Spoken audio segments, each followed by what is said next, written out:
نحمده ونصلي ونسلم على رسوله الكريم اما بعد فاعوذ باللہ من الشیطان الرجیم بسم اللہ الرحمن الرحیم معزز سامعین اکرام، آج کی اس ویڈیو میں قصیدہ بردہ شریف کی فضیلت کو لے کر کے حاضر ہوا ہوں۔ قصیدہ بردہ شریف کیوں لکھا گیا، کب لکھا گیا اور اس کو پڑھنے کی فضیلت کیا کیا ہے، انشاءاللہ تبارک و تعالی اس پر کچھ روشنی ڈالنے کی کوشش کرتا ہوں۔ مشہور یہ ہے کہ اس قصیدہ بردہ شریف کو حضرت امام شرف الدین بوصیری علیہ رحمت والرضوان نے اس وقت لکھا جب آپ فالج کی بیماری میں مبتلا تھے۔ فالج کی بیماری نے آپ پر ایسا اٹیک کیا کہ دنیا کے تمام طبیب بے کس ہو گئے۔ انہوں نے آپ کا بہت علاج کیا لیکن کوئی علاج کارگر نہ ہوا، اور جب دنیا سے انسان مایوس ہوتا ہے تو پھر اس کا ایک ہی راستہ رہتا ہے کہ وہ اللہ اور اس کے رسول صلی اللہ علیہ وسلم سے لو لگائے۔ حضرت امام شرف الدین بوصیری نے بھی اپنے آقا صلی اللہ علیہ وسلم کو یاد کیا اور اپنے دل میں سوچا کہ کیوں نہ حضور کی بارگاہ میں قصیدہ لکھوں، حضور کی بارگاہ میں فریاد کروں، کیونکہ تمام دنیا کے مصیبت زدہ لوگوں کی مصیبتوں کو دور کرنے والے میرے آقا صلی اللہ علیہ وسلم ہی ہیں۔ حضرت امام شرف الدین بوصیری علیہ رحمہ نے قصیدہ بردہ شریف لکھنا شروع کیا، لکھتے رہے، یہاں تک کہ ایک دن آپ رات میں سوتے ہیں، آپ سوئے لیکن آپ کی قسمت کا ستارہ آسمان پر پہنچ گیا اور خواب میں حضور صلی اللہ علیہ وسلم کی زیارت نصیب ہوتی ہے۔ یہاں پر میں رک کر کے ایک بات بتانا چاہتا ہوں۔ حدیث پاک میں موجود ہے کہ میرے آقا صلی اللہ علیہ وسلم نے ارشاد فرمایا کہ جس نے مجھے خواب میں دیکھا گویا کہ اس نے مجھے ہی دیکھا، کیونکہ شیطان یہ میری مثل اختیار نہیں کر سکتا۔ میرے آقا حضرت امام شرف الدین بوصیری کی خواب میں تشریف لائے اور آپ نے اپنا دست شفقت، دست رحمت حضرت امام شرف الدین بوصیری کے بدن پر پھیرا۔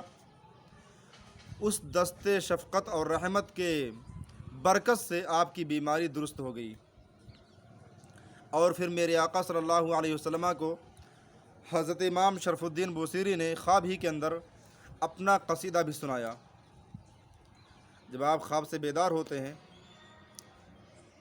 اور میرے آقا صلی اللہ علیہ وسلم نے اپنی ایک چادر مبارک جو آپ اپنے بدن پر اوڑھے ہوئے تھے حضرت امام شرف الدین بوصیری کو عنایت فرمایا۔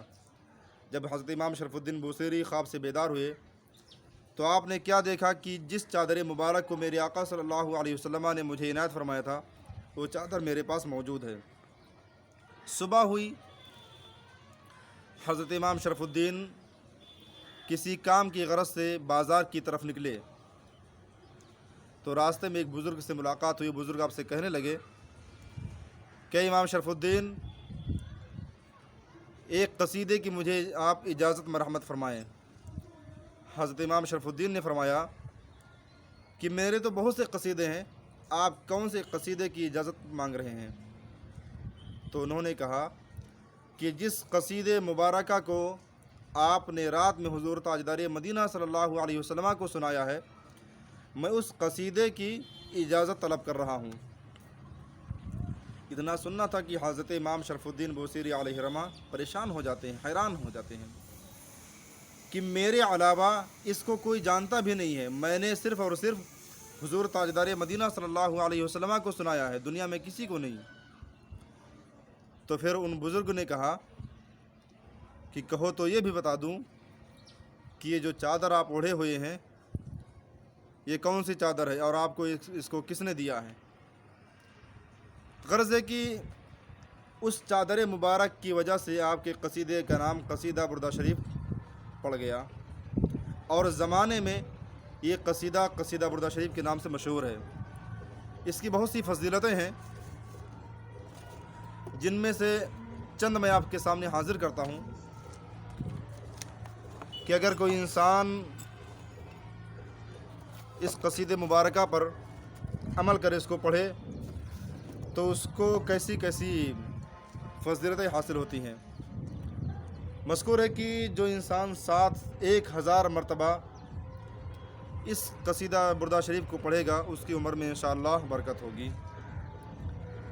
71 مرتبہ پڑھنے سے بلاؤں سے حفاظت ہوتی ہے۔ 700 مرتبہ پڑھنے سے انشاءاللہ مالدار ہو جائے گا۔ 116 مرتبہ پڑھنے سے انشاءاللہ وہ اولاد نرینہ سے سرفیاب ہوگا۔ یعنی جو انسان یہ خواہش رکھتا ہو کہ اس کے یہاں بچے کی پیدائش ہو، وہ اس قصیدہ مبارکہ کو 116 مرتبہ پڑھے، اور 171 مرتبہ پڑھنے سے اس کی ہر مشکل انشاءاللہ تبارک و تعالی آسان ہو جائے گی۔ اور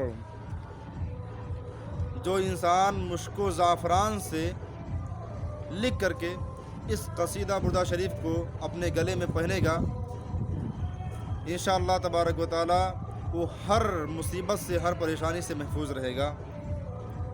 اور جس گھر میں اس قصیدہ مبارکہ کو پڑھا جاتا ہے، اس گھر کی اللہ تبارک و تعالی 7 چیزوں سے حفاظت فرماتا ہے: جنات کے شر سے، وبا سے، چیچک سے، آنکھوں کی بیماری، نحوست، دیوانگی اور اچانک موت سے۔